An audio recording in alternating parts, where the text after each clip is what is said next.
Hi friends, Divya ಅಡುಗೆ ಮನೆ and life style ಚಾನಲ್ಗೆ ಸ್ವಾಗತ. ನಾನಿವತ್ತು ಮಟನ್ ಬಿರಿಯಾನಿ ಮಾಡೋದು ಯಾವ ಥರ ಅಂತ ತೋರಿಸ್ತಾ ಇದ್ದೀನಿ. ತುಂಬ ಸಿಂಪಲ್ಲಾಗಿ ಮಾಡ್ಕೋಬೋದು, ಕಡಿಮೆ ಸಾಮಗ್ರಿಗಳು ಬಳಸಿ ಹೋಟೆಲ್ ಸ್ಟೈಲಲ್ಲಿ ಮಾಡ್ಕೋಬೋದು. ಅದನ್ನು ಯಾವ ಥರ ಅಂತ ಇಲ್ಲಿ ತೋರಿಸ್ತಾ ಇದ್ದೀನಿ. ನೋಡಿ ಎಷ್ಟು ಚೆನ್ನಾಗಿ ಬಂದಿದೆ. ಒಂದು 10-15 ನಿಮಿಷದಲ್ಲಿ ಮಾಡ್ಕೋಬೋದು ಇದನ್ನು. ಮಟನ್ ಬಿರಿಯಾನಿನ ತುಂಬ ಚೆನ್ನಾಗಿರುತ್ತೆ. ಇದನ್ನು ಯಾವ ಥರ ಮಾಡೋದು ಅಂತ ಇಲ್ಲಿ ತೋರಿಸ್ತಾ ಇದ್ದೀನಿ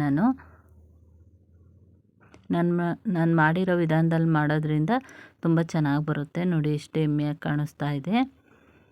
ಅನ್ನನೂ ಉದ್ರಾಗಿ ಬಂದಿರುತ್ತೆ, ತುಂಬ ಕಲರ್ಫುಲ್ಲಾಗಿರುತ್ತೆ. ಒಂದು 10-15 ನಿಮಿಷದಲ್ಲಿ ಮಾಡ್ಬೋದು. ಮನೇಲಿ ಎಲ್ರಿಗೂ ಇಷ್ಟ ಆಗುತ್ತೆ. ನಾನಿಲ್ಲಿ ಈ ಮಟನ್ ಬಿರಿಯಾನಿ ಮಾಡೋದಕ್ಕಿಂತ ಮುಂಚೆ ಮಟನ್ನ ಬೇಯಿಸ್ಕೊಳ್ತಾ ಇದ್ದೀನಿ. ಒಂದು 1/4 kg ಅಷ್ಟೇ ನಾನು ತಗೊಂಡಿರೋದು. ನೋಡಿ ಈ ಥರ ದಪ್ಪ ದಪ್ಪ ಪೀಸ್ ಇರಬೇಕು, ಮಟನ್ ಪೀಸ್ ಯಾವಾಗಲೂ. ಅದನ್ನು ಒಂದು ಕುಕ್ಕರ್ಗೆ ಹಾಕ್ಬಿಟ್ಟು ಸ್ವಲ್ಪ ರುಚಿಗೆ ತಕ್ಕಷ್ಟು ಉಪ್ಪು ಹಾಕ್ತಾಯಿದ್ದೀನಿ. ಇವಾಗ ಉಪ್ಪು ಹಾಕಿದರೆ ಮಟನಿಗೆ ಸ್ವಲ್ಪ ಉಪ್ಪು ಹಿಡಿಯುತ್ತೆ, ಇಲ್ಲಾಂದರೆ ಸಪ್ಪೆ ಅನಿಸುತ್ತೆ. ಸ್ವಲ್ಪ ಅರಿಶಿನ, ಒಂದು 1/4 ಸ್ಪೂನಷ್ಟು ಅಚ್ಕಾರದ ಪುಡಿ ಹಾಕಿ ಈ ಥರ ಮಿಕ್ಸ್ ಮಾಡಿಬಿಟ್ಟು ಇದು ಮುಳುಗೋವಷ್ಟು ನೀರು ಹಾಕ್ತಾಯಿದ್ದೀನಿ. ಇವಾಗ ಇದರಲ್ಲೇ ಸ್ವಲ್ಪ ನೀರು ಬಿಡುತ್ತೆ, ಸ್ವಲ್ಪ ಹಾಕಿದರೆ ಚೆನ್ನಾಗಿ ಬೇಯುತ್ತೆ ಅಂತ ಸ್ವಲ್ಪ ಮುಳುಗೋವಷ್ಟು ನೀರು ಹಾಕ್ಬಿಟ್ಟು ಒಂದು 4 ವಿಷಲ್ ಕೂಗಿಸ್ತಾಯಿದ್ದೀನಿ ನಾನು. 4 ವಿಷಲ್ ಕೂಗಿಸಿದ್ರೆ ಸಾಕು, ಚೆನ್ನಾಗೇ ಬೆಂದೋಗಿರುತ್ತೆ. ಇವಾಗ ಆ ಕಡೆ ಅದು ರೆಡಿಯಾಗೋ ಅಷ್ಟರೊಳಗೆ ಈ ಕಡೆ ಬಿರಿಯಾನಿ ಮಾಡೋದಕ್ಕೆ ಒಂದು ಕುಕ್ಕರ್ ಇಟ್ಟಿದ್ದೀನಿ. ಅದಕ್ಕೆ 1-2 ಸ್ಪೂನಷ್ಟು ಎಣ್ಣೆ ಹಾಕಿದ್ದೀನಿ. ಮಟನ್ನಲ್ಲೇ ಜಾಸ್ತಿ ಎಣ್ಣೆ ಬಿಡೋದ್ರಿಂದ ಸ್ವಲ್ಪ ಎಣ್ಣೆ ಹಾಕಿದ್ದೀನಿ.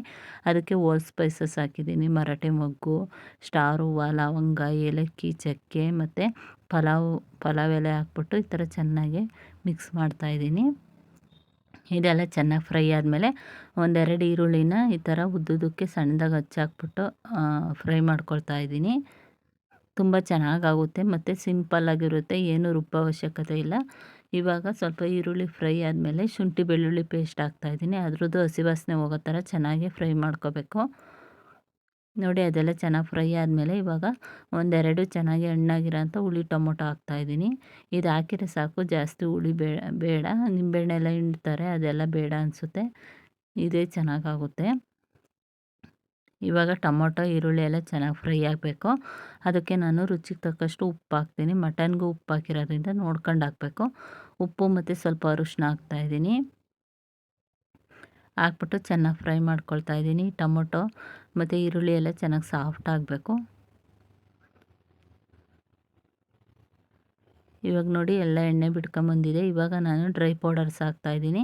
ಒಂದು ಅರ್ಧ ಸ್ಪೂನಷ್ಟು ಧನಿಯಾ ಪೌಡ್ರು, ಸ್ವಲ್ಪ ಅಚ್ಕಾರದ ಪುಡಿ ಖಾರಕ್ಕೆ ತಕ್ಕಷ್ಟು, ಸ್ವಲ್ಪ ಗರಂ ಮಸಾಲ ಮತ್ತು ಸ್ವಲ್ಪ ಬಿರಿಯಾನಿ ಪೌಡ್ರ್ ಹಾಕಿದ್ದೀನಿ. ಇದನ್ನೆಲ್ಲ ಚೆನ್ನಾಗಿ ಹಸಿ ವಾಸನೆ ಹೋಗೋ ಥರ ಫ್ರೈ ಮಾಡ್ಕೋಬೇಕು ನಾವು. ಅಚ್ಕಾರದ ಪುಡಿ ಹಾಕ್ಬೇಕಾದ್ರೆ ನೀವು ನೋಡ್ಕೊಂಡು ಹಾಕಬೇಕು. ಆವಾಗಲೇ ಮಟನಿಗೆ ಸ್ವಲ್ಪ ಹಾಕಿದ್ವಿ, ಆದ್ದರಿಂದ ನಮಗೆ ಅಚ್ಕಾರದ ಪುಡಿ ಹಾಕೋದು ಇಷ್ಟ ಇಲ್ಲ ಅಂದರೆ ಹಸಿಮೆಣ್ಸಿಕಾಯಿ ಹಾಕ್ಕೋಬೋದು, ಅದು ಚೆನ್ನಾಗಿರುತ್ತೆ. ಈ ಬಿಸಿಲಲ್ಲೆಲ್ಲ ಸ್ವಲ್ಪ ಹಸಿಮೆಣ್ಸಿಕಾಯಿ ಅವಾಯ್ಡ್ ಮಾಡಿದರೆ ಒಳ್ಳೆಯದು ಅಂತ ನಾನು ಅಚ್ಕಾರದ ಪುಡಿ ಹಾಕಿದ್ದೀನಿ. ಇವಾಗ ಇದೆಲ್ಲ ತಳ ಹಿಡಿಯುತ್ತೆ. ಮಸಾಲೆ ಪೌಡರ್ಸ್ ಹಾಕಿದ ಮೇಲೆ ಅದರಿಂದ ಸ್ವಲ್ಪ ನೀರು ಹಾಕಿದ್ದೀನಿ.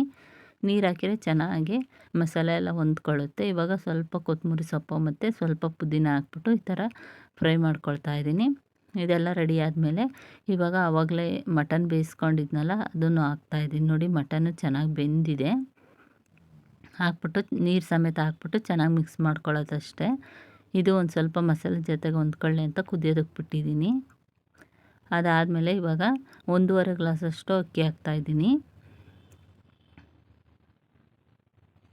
ಯಾವ ಅಕ್ಕಿ ಬೇಕಾದರೂ ತಗೋಬೋದು ನಾವು. ಆ ಅಕ್ಕಿಗೆ ಎಷ್ಟು ನೀರು ಬೇಕೋ ಅಷ್ಟು ನೀರು ಹಾಕ್ಕೊಂಡ್ರೆ ಸಾಕು.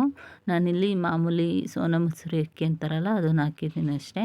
ಹಾಕ್ಬಿಟ್ಟು ಒಂದು ಸರಿ ಮಿಕ್ಸ್ ಮಾಡ್ಕೊಂಡು ಆಲೇ 2 ಗ್ಲಾಸು ಅಷ್ಟು ನೀರಿರೋದ್ರಿಂದ ನಾನು ನೋಡ್ಕೊಂಡು ನೀರು ಹಾಕ್ತಾಯಿದ್ದೀನಿ, ಇಲ್ಲಾಂದರೆ ಮೆತ್ತಗಾಗ್ಬಿಡುತ್ತೆ. ಹಾಕ್ಬಿಟ್ಟು ಈ ಥರ ಚೆನ್ನಾಗಿ ಒಂದು ಸರಿ ಮಿಕ್ಸ್ ಕೊಡ್ತಾಯಿದ್ದೀನಿ. ಹಾಗೆ ಇದ್ರ ಮೇಲೆ ಸ್ವಲ್ಪ ಪುದೀನ ಮತ್ತು ಸ್ವಲ್ಪ ಕಸೂರಿ ಮೇಥಿ ಹಾಕ್ಬಿಟ್ಟು ಲಿಡ್ ಕ್ಲೋಸ್ ಮಾಡ್ತಾಯಿದ್ದೀನಿ. 1-2 ವಿಷಲ್ ಬಂದರೆ ಸಾಕು, ಆಗಲೇ ಮಟನ್ ಬೆಂದಿರೋದ್ರಿಂದ ನಮ್ಗೆ ಅನ್ನ ಮಾತ್ರ ಬೇಯಬೇಕಾದ್ರಿಂದ. ನೋಡಿ ಎಷ್ಟು ಚೆನ್ನಾಗಿ ಬಂದಿದೆ. 2 ವಿಷಲ್ ಆದಮೇಲೆ ಚೆನ್ನಾಗಿ ಉದ್ರಾಗೂ ಬಂದಿರುತ್ತೆ. ತಿಂತಾಯಿದ್ರೆ ಇನ್ನೂ ತಿನ್ನಬೇಕು ಅನಿಸುತ್ತೆ. ಹೋಟೆಲಲ್ಲಿರೋದಕ್ಕಿಂತ ತುಂಬ ಚೆನ್ನಾಗಾಗಿರುತ್ತೆ. ಹೋಟೆಲಲ್ಲೂ ಅಷ್ಟು ಚೆನ್ನಾಗಿರಲ್ಲ, ಅಷ್ಟು ರುಚಿಯಾಗಿ ಬಂದಿರುತ್ತೆ. ಒಂದು ಸರಿ ಟ್ರೈ ಮಾಡಿ ನೋಡಿ. ಒಂದು 1/4 ಗಂಟೆಯಲ್ಲೆಲ್ಲ ಮಟನ್ ಬಿರಿಯಾನಿ ರೆಡಿಯಾಗುತ್ತೆ. ನೋಡಿ ಎಷ್ಟು ಯಮ್ಮಿಯಾಗಿ ಕಾಣಿಸ್ತಾ ಇದೆ, ಕಲರ್ಫುಲ್ಲಾಗಿ. ಮಟನು ಅಷ್ಟೇ ಚೆನ್ನಾಗಿ ಬೆಂದಿರುತ್ತೆ. Thank you friends.